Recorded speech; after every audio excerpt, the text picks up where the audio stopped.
क्या आपने कभी किसी को महबूब सल्लल्लाहु अलैहि वसल्लम से दूरी में तड़पते देखा है?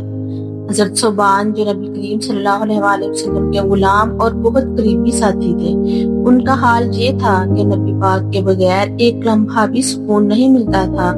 एक दिन वो बहुत परेशान और गमगीन हालत में आए, चेहरे पर उदासी थी और आंखों में आंसू थे। नबी करीम ने पूछा, सोबान तुम्हें क्या गम है?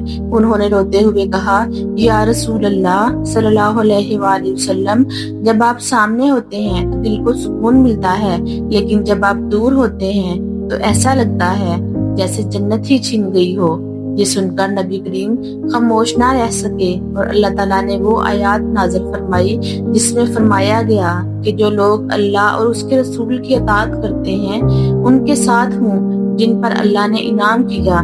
ये था इश्क मुस्तफ़ा जो दूरी में भी जन्नत की उम्मीद बन जाता है।